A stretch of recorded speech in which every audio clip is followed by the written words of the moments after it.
I've said before in a previous answer, it's about choosing a character you like and love, because then automatically you'll just put your heart and soul into finding the right cosplay for you and just being character and love being in that cosplay and being that character you have chosen. Um, Basically, cosplaying is just about dressing out and having fun. Um, Some people usually choose the easy way, which is a good way to start with. That choose something you have in your closet, doing a closet cosplay as it's called, and see what you got. That's usually what people choose to go from, or your hair color, as I did. Of course, I chose my favorite character, but also I have been going for blonde characters, so it would be easier for me to do.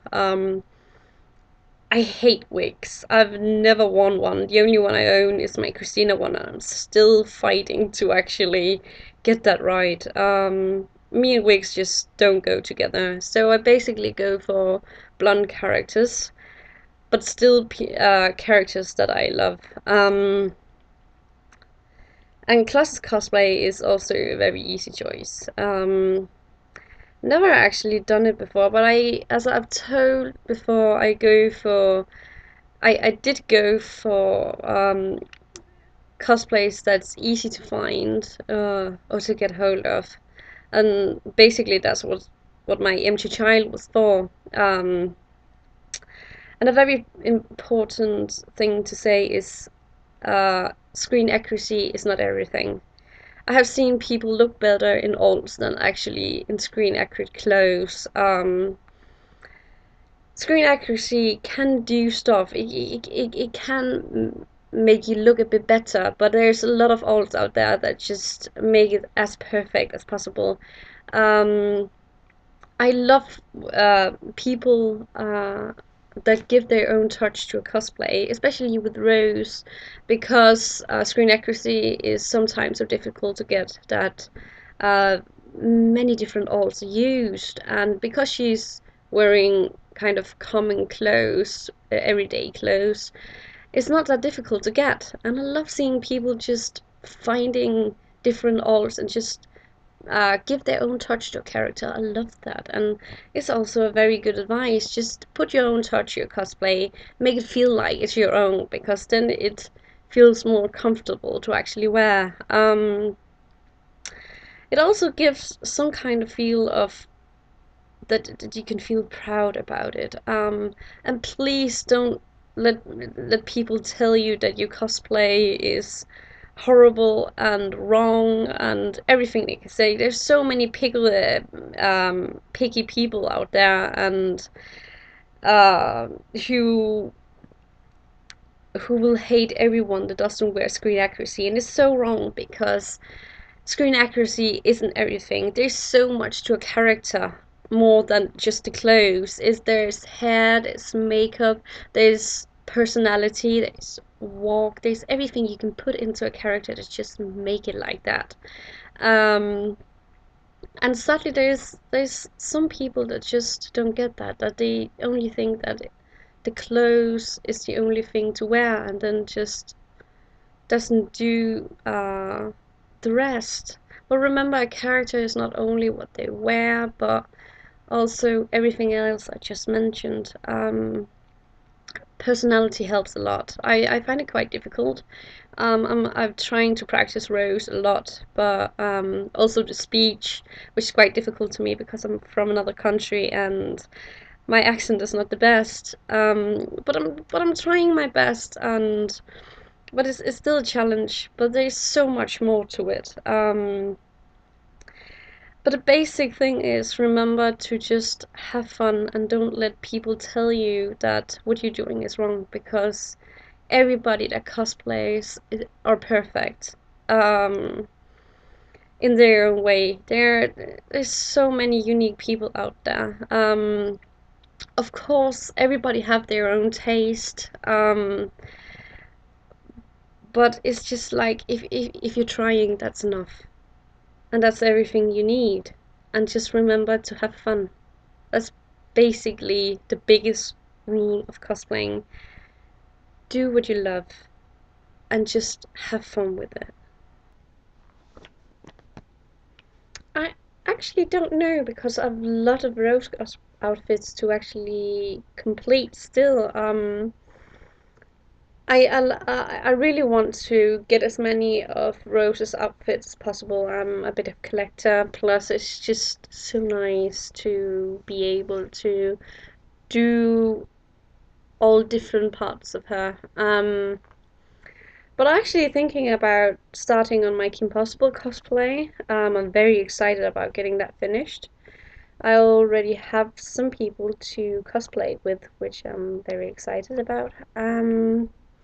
I'm also thinking about starting on Abigail from the Christmas special.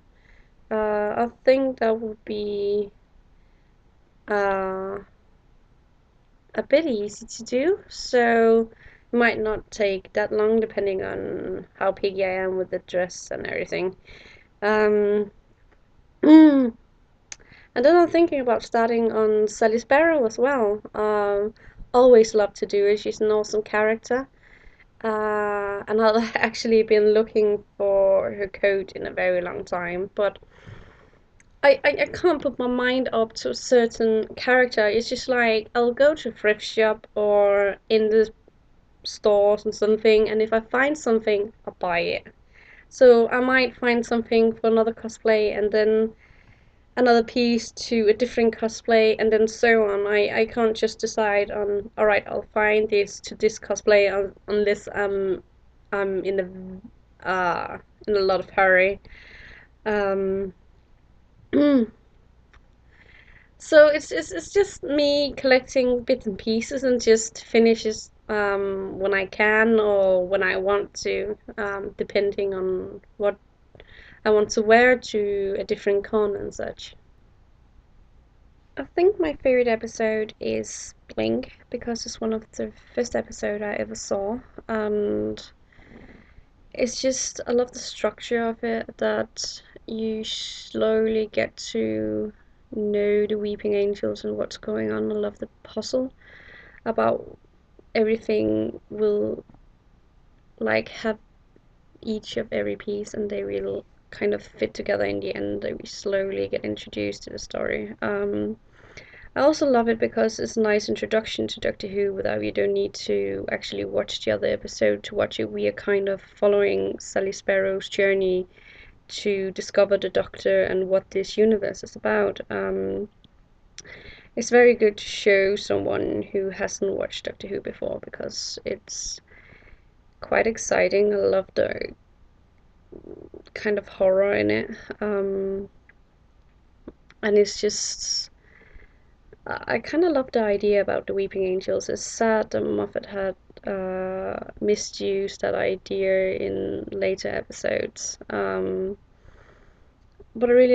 I think that's the only episode I actually love about the Weeping Angels. But it's really one of my favorites. Another favorite is Midnight because it's very spooky. We have no idea what's actually going on, what this creature actually is and what it looks like, but we're just kind of thrown in the middle of it, and we actually don't know what will happen, and we just have to kind of trust the Doctor to actually solve this. And when he's actually powerless by this creature, it actually gets scary. Um, but I actually got a lot of favorites. It depends on what series and everything, but I think that's those two are on my top list. Um, Last year I attended 5 conventions. Two of them were kind of uh, an event we created here in Denmark with Super Who Log and Sherlock and Doctor Who, which we call a Super Who Log event. It's not an official convention with guests, but just an event for us fans of the three fandoms to just come and have fun with competition and such for a weekend.